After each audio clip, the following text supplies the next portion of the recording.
Midnight horror স্টেশনের সমস্ত গল্প শুনতে সাবস্ক্রাইব করুন আমাদের দ্বিতীয় চ্যানেল MHS2K।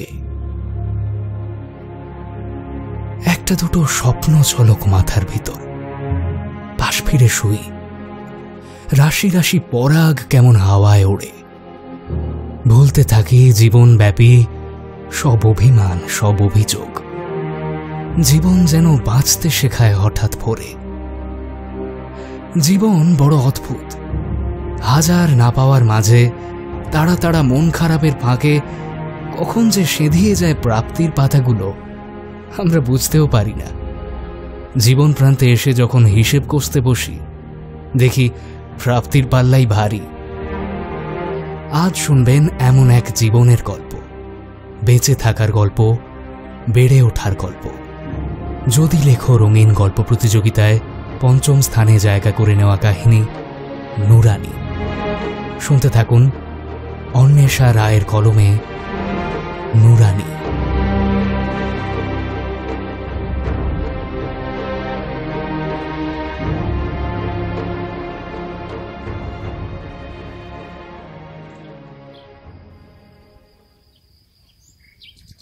बच्चे को माँ की याद नहीं आनी चाहिए मेजर साहब, बस ये ध्यान रहे। চাপা স্বরে বললেও দাদাজির কথাগুলো আমার কানে এসে পৌঁছেছিল সেদিন। সোনালি রোদে ধোয়া ফুটফুটে সকালে দাদি আমাকে কোলের কাছে নিয়ে বসেছিলেন হাভেলির বাগানে। দাদির কুঁচকে যাওয়া চামড়া মোড়া দুর্বল হাত আমার মাথায় পিঠে স্নেহ ছড়াতে ছড়াতে অনবরত ঘুরছিল। সাদা দোলনায় অল্প অল্প দুলছিল চারপাশ। আমি তখন 16। সবুজ লনে ঘাসের আগায় মালির দিয়ে যাওয়া জলের বিন্দু চকচক করছিল হীরের মতন। জলের গন্ধ, মাটির ভেজা সুবাস আমার ভয়গুলোকে ঘুম পাড়িয়ে দিচ্ছিল। আমি ভেতরে ভেতরে অবশ হয়ে যাচ্ছিলাম। বাবা চলে গেছে 7 দিন আগে। জরুরি তলব পেয়ে তড়িঘড়ি এসে হাজির হয়েছেন মেজর উদয় সিং রাঠোর। ইংরেজি সিনেমার নায়কদের মতন চেহারা তার, টান টান মেদহীন দীর্ঘ শরীর, উজ্জ্বল গৌরবর্ণ ত্বক, সেনা দলের প্রশিক্ষণের প্রভাবে মজবুত পুরুষালী গড়ন। সোনালি রোদের মধ্যে দিয়ে নরম চোখে রাঠোর সাহেব আমার দিকে তাকিয়েছিলেন। মা চলে গিয়েছিলেন আগেই, বাবাও চলে গিয়েছিলেন আমাকে ফেলে। না কেউ স্বর্গত নন, শুধু সন্তান ত্যাগী দুজনেই। তাও দাদাজি সেদিন মায়ের কথাই বলেছিলেন শুধু। बच्चे को माँ की याद नहीं आनी चाहिए मेजर साहब, बस ये ध्यान रहे। মেজর উদয় সিং রাঠোর শুধু নাম করা ঘোড়সাওয়ার ছিলেন বললে কম বলা হয়। ঘোড়া আর বন্দুক ছিল ওর প্যাশন। হর্স ব্রিডিংয়ের ব্যাপারেও প্রচুর পড়াশোনা করতেন। আজমের শহরে নিজস্ব ফার্ম ছিল হর্স ব্রিডিংয়ের, 3 ভাই মিলে চালাতেন। আরও ছোট বয়সে দাদাজির হাত ধরে প্রায় যেতাম সেখানে। রাঠোরজি বাচ্চা ছেলের মতন ঘোড়া চেনাতেন আমাকে। কখনো আস্তাবলের ছাউনিতে গিয়ে, কখনো এনসাইক্লোপিডিয়ার পাতা উল্টে। পাঞ্জাবি নুক্কড়, মারওয়ারি, স্ট্যালিয়ন, কাশ্মীরি, মণিপুরি, ভুটিয়া, কাথিওয়াড়ি, আরও কত ব্রিড। শখের বসে আমিও হাত লাগাতাম ঘোড়ার স্নান আর খাবার পরিবেশনে। চার পেয়ে শক্তিশালী জীবটাকে বোঝা বা আয়ত্তে রাখার মধ্যে একটা চাপা গর্ব আছে টের পেতাম। তবে সেই অহংকার শুধু শারীরিক ক্ষমতার নয়, সেই গর্বে মিশে আছে জ্ঞানের দীপ্তি। মেজর উদয় সিং রাঠোর অশ্বের জহুরি। অশ্ব কিনতে হলে তার থেকে অধিক ভরসার পাত্র আর কেই বা হতে পারে। সেই জহুরির চোখ থেকে সেদিন চুইয়ে পড়েছিল করুণা আমার জন্য, আমার অসহায়, একলা, অসুরক্ষিত কৈশোরের জন্য। অসুরক্ষিত কেন? দাদাজির যা বিরাট সম্পত্তি তার একমাত্র ওয়ারিশ তো আমিই ছিলাম। দাদি তখনও যথেষ্ট শক্তপোক্ত, সমস্ত সংসার পরিচারক পরিচারিকাদের নিজেই পরিচালনা করেন।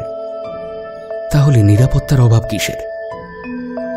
মেজর সাহেব বুঝেছিলেন, হয়তো দাদাজিও বুঝেছিলেন। কর্মঠ ধনসমৃদ্ধ সেই আশ্রয়ে লরি শুনিয়ে ঘুম পাড়ানো মা আর কবি বাবার অভাব কতটা শূন্যতার সৃষ্টি করতে পারে। শুধু রবীন্দ্রনাথের লেখা বাংলায় পড়বেন বলে বাবা মাস্টার রেখে বাংলা শিখেছিলেন। আমাকেও শিখিয়েছিলেন যত্ন করে। কাঁচ আর বাঁধনি কাপড়ে বাঁধানো রঙিন খাতায় রোজ নামচা লিখতাম বাংলায়। আমার যখন 15, মা তখন চলে যান। যাওয়ার আগে একটা দীর্ঘ চিঠিতে রেখে গিয়েছিলেন কৈফিয়ত মিশ্রিত ইতিহাস।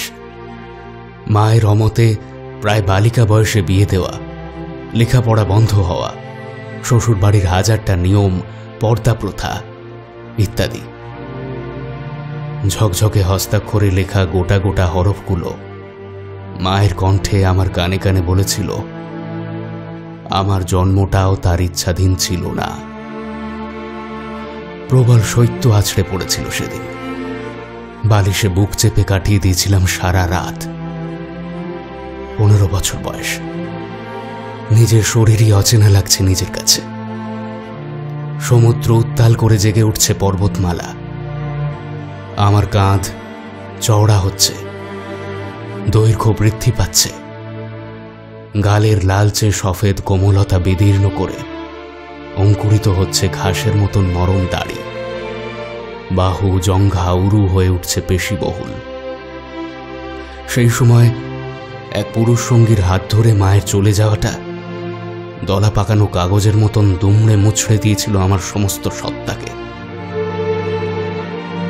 হয়তো সামলে উঠতাম, কিন্তু পারিনি, কারণ ঠিক 1 বছরের মাথায় মা ফিরে এসেছিলেন আমাকে সঙ্গে নিয়ে যাওয়ার দাবি নিয়ে, আইনসঙ্গতভাবে বাবাকে আলাদা করার অভিপ্রায়।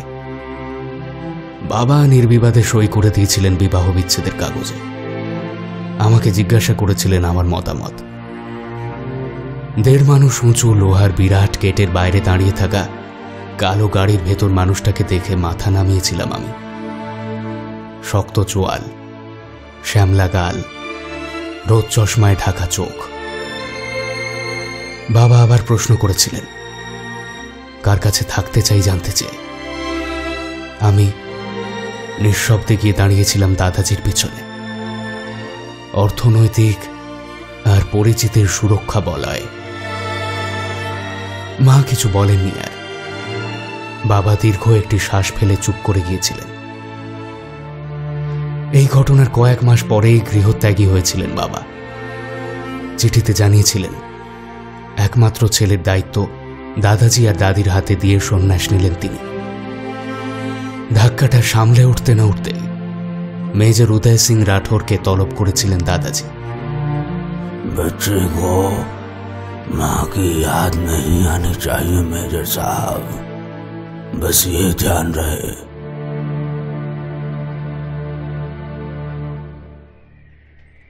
নুরানিকে যখন প্রথম দেখি তখন ওর মাত্র 20 মাস বয়স। সাদা নরম লোমের নিচে গোলাপি ত্বক, সরু সরু 4টে পা খটখটিয়ে এসে দাঁড়িয়েছিল আমাদের সামনে। রাঠোরদের চেতক ব্রিডিং সেন্টারের নিয়মকানুনও ছিল একটু আলাদা। প্রতিদিন প্রত্যেকটি ঘোড়াকে আনা হতো মালিক পক্ষের সামনে। তারা দেখতেন, চোখে চোখ রেখে কথা বলতেন। এই রীতি নাকি ঘোড়ার সঙ্গে আত্মিক বন্ধন গড়ে মানুষের। সেদিন মেজরের সঙ্গে আমি আর দাদাজিও হাজির ছিলাম। কেন জানি না, অভিজ্ঞ দাদাজির মনে হয়েছিল আমার উথাল পাথাল মনকে সামলে রাখার জন্য একটি পুষ্যি দরকার। যেমন তেমন পুষ্যি নয়, একজন সাথী, একজনের দায়িত্ব কাঁধে চাপানো দরকার। একটার পর একটা ঘোড়া এসে দাঁড়াচ্ছিল আমাদের সামনে। আমি আলগা চোখে দেখছিলাম। কালো, বাদামি, ছোট বড়, তেজিয়াল, ডগবগে। ছোট্ট নুরানিও পা খটখটিয়ে দাঁড়িয়েছিল এসে।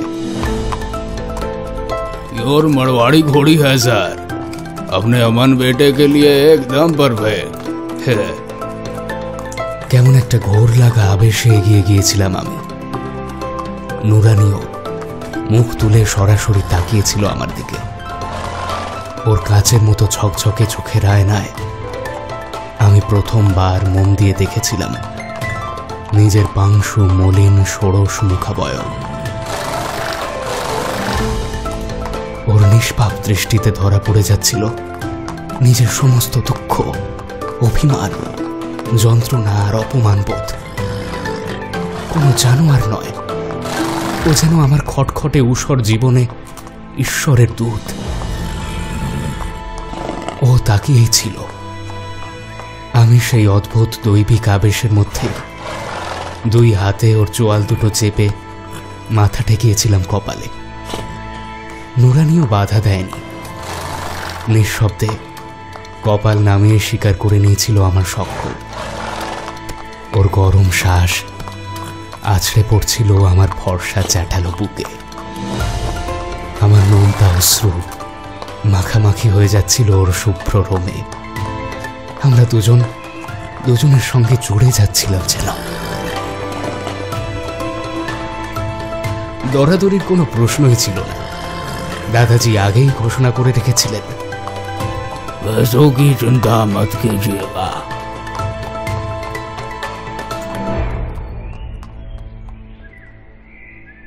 নুরানিকে নিয়েই ফিরেছিলাম সেদিন। আর তারপরই আমূল বদলে গিয়েছিল আমার রোজনামচা। রাঠোরজি একজন কর্মচারী পাঠালেও নুরানির খাওয়া, স্নান, ব্যায়াম সবই আমি দেখতাম। নিয়ম করে ডাক্তারের চেক আপ, ডায়েট চার্ট বদল সব তদারকি আমার দায়িত্ব। পড়াশোনাতেও উন্নতি হচ্ছিল। এই সময় হয়তো খানিকটা নিশ্চিন্ততার বোধ জাগরিত হওয়ায় দাদাজি আর দাদি হঠাৎই বুড়িয়ে গেলেন বেশ খানিকটা। বাড়িতে সর্বক্ষণের কাজের জন্য বহাল হলো লক্ষ্মী, পুরাতন ভৃত্য বদরু চাচার 13 বছরের নাতনি। আমার সঙ্গে সেও জুটে গেল নুরানির দেখভালের কাজে। চলে যাওয়া আধির মতন থিতিয়ে আসছিল সব সমস্যা। কেবল একটা কণ্টকময় পরিস্থিতি বারবার ফিরে আসছিল। প্রতি মাসে আমাকে দেখার আর্জি নিয়ে মায়ের আশা। বৃদ্ধ বদরু চাচা ধীর পায়ে হেঁটে হেঁটে পার হয়ে আসতেন হাভেলির বিরাট চবুতর। এক প্রান্তে আমার ঘর। छोटे साहब, बहू रानी आई है आपसे मिलने। বিষাক্ত তপ্ত ঢোক কণ্ঠে ঠেলে আমি কেটে কেটে বলতাম, हमें नहीं मिलना उनसे, कभी नहीं। দ্বিরুক্তি না করে ফিরে যেতেন বদরু চাচা। আমার দিনটা তেতো হয়ে যেত। পরের মাসে আবার আসতেন মা। দুটো বর্ষা ঘুরতে না ঘুরতে সম্পূর্ণ বদলে গেল নুরানি। ওর সারা শরীরে রূপালি চমক। রোদের মাঝে দাঁড়িয়ে যখন ও স্নান করে চোখ সরাতে পারি না। চৌবাচ্চা থেকে জল তুলে ওর বেশি বহুল গায়ে ঢেলে দেয় লক্ষ্মী। পিঠ, ঘাড়, গলা দিয়ে চুইয়ে পড়ে মাখন মারা দুধ। ঝকঝকে লেজ ঝাপটিয়ে এদিক ওদিক করেও। রিহায়াল গেট চলনভঙ্গি শেখানো নয়, জিন থেকে পেয়েছে নুরানি। লক্ষ্মীর ডাগর চোখেও উছলে ওঠে মুগ্ধতা। আমার সঙ্গে চোখাচোখি হলেই গম্ভীর হয়ে যায় সে। বোর্ড পরীক্ষায় দুর্দান্ত রেজাল্ট হওয়ার পর থেকেই দেখছি বাড়ির সকলে অদ্ভুত মান্যতা দিচ্ছে আমাকে। বাড়ির যে কোনো সিদ্ধান্ত নেওয়ার আগে দাদাজি আমার সঙ্গে পরামর্শ করেন। যেমন সেদিন সন্ধ্যের মুখে ডাক পড়েছিল দাদাজির ঘরে। গিয়ে দেখি বদরু চাচা, লক্ষ্মী, দাদি সবাই উপস্থিত। লক্ষ্মীর মুখ কান্নায় টলটলে, আর বদরু চাচা রাগত। দাদাজি খুলে বললেন, 15 পার হয়ে গেছে, তাই লক্ষ্মীর বিয়ের ব্যবস্থা করছে বদরু চাচারা। কিন্তু লক্ষ্মী জেদ ধরে বসেছে সে বিয়ে করবে না, আরও পড়বে। এদিকে হাতের কাছে ভালো পাত্র হাজির, মেয়ে দেখতে চাইছে তারা, কিন্তু লক্ষ্মী রাজি নয়। অনেক বুঝিয়ে নিমরাজি করানো হলো, কিন্তু যেদিন পাত্রপক্ষ এলো সেদিন কাউকে কিছু না বলে উধাও হয়ে গেল মেয়ে। लड़के को क्या मैंने आने के लिए कही थी? রাগী স্বরে বলেছিল লক্ষ্মী। চমকে উঠেছিলাম আমি। মায়ের লেখা চিঠিটা ঝলসে উঠেছিল মাথার ভিতর। বেশরম। স্থান কাল পাত্র ভুলে ঠাস করে নাতনির গালে চড় মেরেছিল বদরু চাচা। इसको सिर्फ पढ़ने ही दीजिए बदरू चाचा, शादी कराएंगे तो घर उजाड़ देगी ये। থমথমে গলায় বলেছিলাম আমি। দাদাজি সমর্থন করেছিলেন। শুধু নষ্ট তুবড়ির মতন আগুনের গোলায় ফেটে পড়েছিল লক্ষ্মী। काहे छोटे साहब, अपने पसंद के लड़के के साथ शादी नहीं कर सकती क्या? चुप बेशरम लड़की। ধমকে উঠেছিলেন দাদাজি। নিজের পছন্দে বিয়ে করতে চাই এই গরিব মেয়ে, মেয়েদের আবার পছন্দ কি? বিষয়টা ওখানেই থেমে থাকেনি। নুরানির পাত্রে খাবার ঢালতে ঢালতে চাপা স্বরে ফুঁসে উঠেছিল লক্ষ্মী। अब तो समझिए छोटे साहब, काहे करे हम उस अनजान आदमी से शादी? कुछ तो बोलिए। কি আর বলতাম, মায়ের ছেড়ে চলে যাওয়ার স্মৃতি তখনও জলজলে। জানতাম প্রকৃতি যাদের সন্তান জন্ম দেওয়া ও পালনের উদ্দেশ্যে বানিয়েছেন তাদের নিজের মর্জি মতন চলতে দিলেই বিপদ, সংসার ছারখার হয়ে যাবে। শুধু বলেছিলাম সময় নাও, কিন্তু বদরু চাচার কথা শুনো। সেই থেকে আমার সঙ্গে আর কথা বলে না লক্ষ্মী। ওর শ্যামল সুন্দর মুখে ধুলোর মতন লেগে থাকে উদাসী হাওয়া, ওকে দুঃখী দেখায়। নুরানির পিঠে চেপে আমি এলো পাথাড়ি চলি। ওর জবান নেই, কিন্তু অনুভূতি আছে। ফিজিক্স নিয়ে কলেজে ভর্তি হয়েছে। বন্ধুরা বলে আমার চেহারা নাকি একটা রাজকীয় ভাব আছে, আমি নাকি গম্ভীর আভিজাত্যপূর্ণ। মা এখনো আসেন প্রতি মাসে নিয়ম করে। আমি দেখা না করে ফিরিয়ে দিই তাকে। মনে মনে লক্ষ্মীকে বলি, লক্ষ্মী বাধ্য হও, অর্থ দেখিও না, সব ছারখার হয়ে যাবে।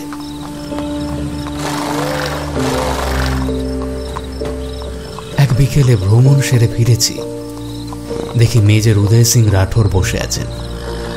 নুরানিকে দেখলেন, খুঁটিয়ে খুঁটিয়ে খবর নিলেন সব। তারপর কিছুটা গোপন কথা বলার মতো করে বললেন যে আগামীকাল এক বিশেষ স্থানে নিয়ে যাবেন।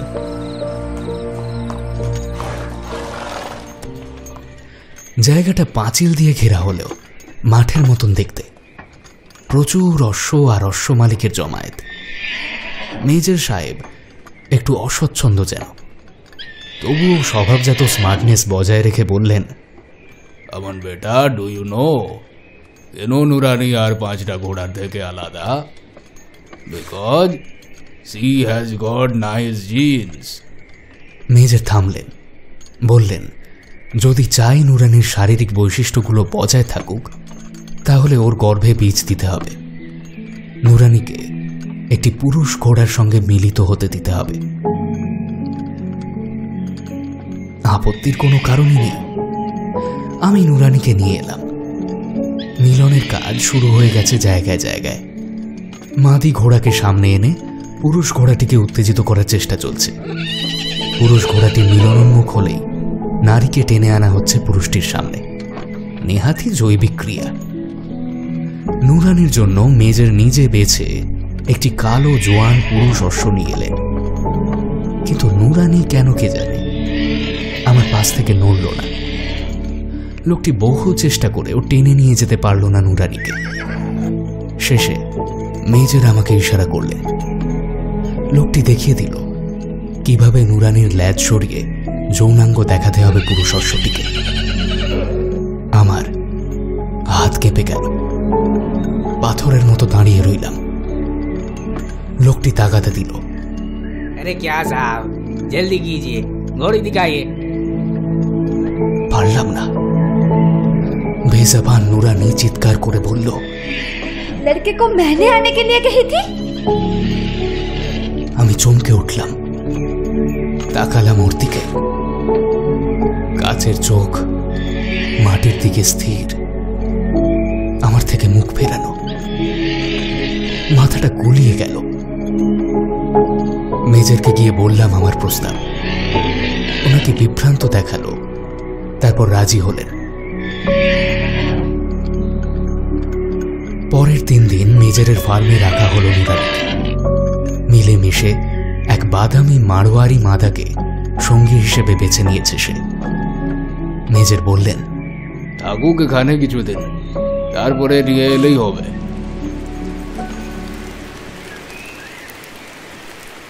সেই বিকেলে তুমুল বৃষ্টির মধ্যে সব সপে ভিজে চাবুতর পেরিয়ে আমার ঘরে ঢুকলো লক্ষ্মী। छोटे साहब, रानी माँ आई है। ঘোষণায় চোয়াল শক্ত হলো আমার। उन्हें जाने के लिए कहें, हमें नहीं मिलना उनसे। জবাব শুনেও জেদি শিশুর মতন দাঁড়িয়ে রইল লক্ষ্মী।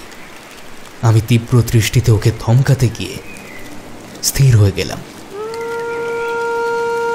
বৃষ্টি স্নাতা পঞ্চদশীর শ্যামলা চাঁদ, চোখ ছলছল।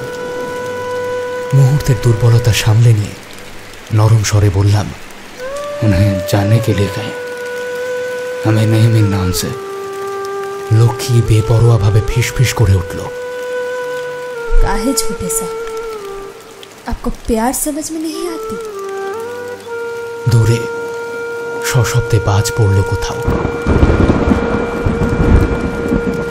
লক্ষ্মী ফিরে গেল।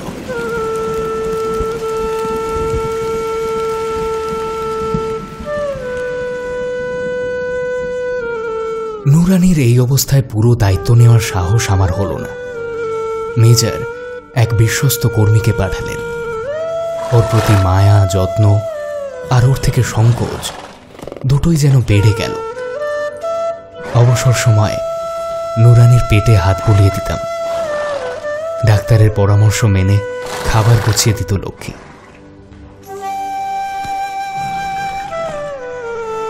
এক দুপুরে কলেজ থেকে বাড়ি চলে এলাম হঠাৎ। স্টেবলে ঢুকে এক আশ্চর্য দৃশ্য দেখে স্তম্ভিত হয়ে গেলাম।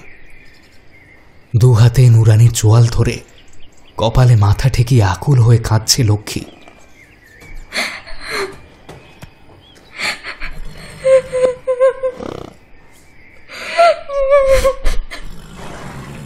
ওর কান্না ভেজা জড়ানো শব্দগুলো ছিটকে ছিটকে পড়ছে চারপাশে।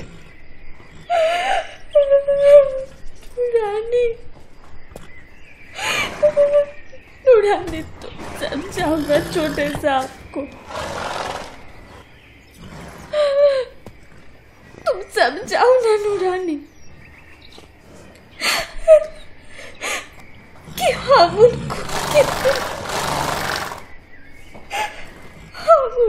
कितना चाहते, कितना प्यार करते हैं हम उनसे। समझाओ ना नूरानी, तुम समझाओ ना। নিঃশব্দে ফিরে আসি আমি। শরীরের ভেতরে জ্বর আসে, আত্মার জ্বর হয়, অবসাদ। আমি নুরানির পেটে হাত বোলাই, ও শরীর এলিয়ে দেয়। আমি ওর গর্ভস্থ সন্তানের মঙ্গল কামনা করি। দুশ্চিন্তা ছায়ার মতন ঘনিয়ে আসে। নুরানির কিছু হবে না তো? খড়ের ওপর ওর পাশেই শুয়ে পড়ি আমি। ওর শক্তিশালী পেশিরা স্ফুরিত হয় বিশ্রামের মধ্যেই। ও পশু, তবু মা। ও বেজবান, তবু বন্ধু। ও জানোয়ার, কিন্তু নারী। নুরানির যন্ত্রণা আমাকে খাদের দিকে ঠেলে দিচ্ছিল। আমি ক্রমাগত ওর মাথায় হাত বুলিয়ে দিচ্ছিলাম। মেজর সাহেব ভরসা দিচ্ছিলেন। Relax Aman, Don't behave like a child. Nurani is a strong mare. আমি শান্ত থাকতে পারছিলাম না। ওর যন্ত্রণাক্লিষ্ট শরীর চিরে বেরিয়ে আসা মাংসপিণ্ড আমাকে অসহায়ত্বের চরম সীমায় দাঁড় করিয়েছিল। আমি বাচ্চার মতো কাঁদছিলাম। চোখের সামনে ঝাপসা ফুটে উঠছিল এক নারী মূর্তি। 1.5 মানুষ সমান গেটের সামনে অপেক্ষমান, মাসের পর মাস, বছরের পর বছর। उन्हें जाने के लिए कहे, हमें नहीं मिलना उनसे। সে জানে তার সন্তান কি জবাব দেবে, তবু সে আসে, বারবার ফিরে আসে, বারবার।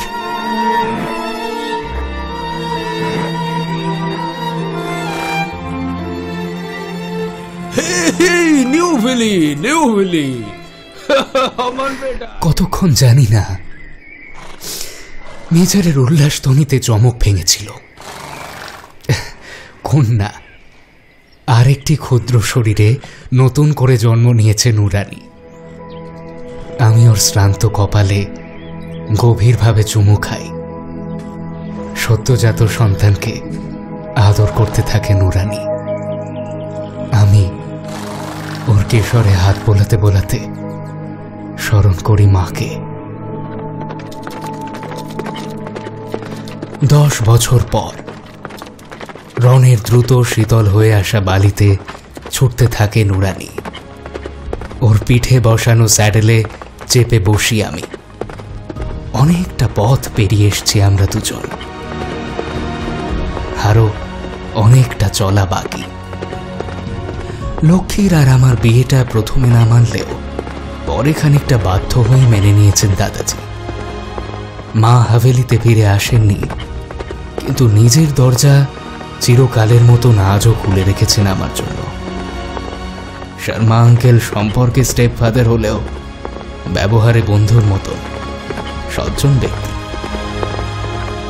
নুরানি ছুটছে, ওর পিঠে বসে একটার পর একটা যুদ্ধ জিতে যাচ্ছি আমি। একের পর এক শত্রুর মৃতদেহ লুটিয়ে পড়ছে নুরানির পায়ের কাছে। অবুঝ আমি, গুয়ার আমি, শুকনো প্রেমহীন আমিকে হারিয়ে জিতে যাচ্ছি আমি আর নুরানি।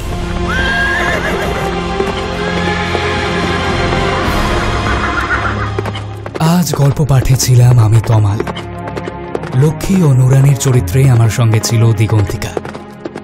আবহ ও শব্দ সংযোজন করেছে শায়ক আমান এবং পোস্টার ডিজাইন করেছে কভারম্যান অভিব্রত। শুনছিলেন অন্বেষা রায়ের কলমে নুরানি। সকলে ভালো থাকবেন, পাশের মানুষদের ভালো রাখবেন। শুভরাত্রি।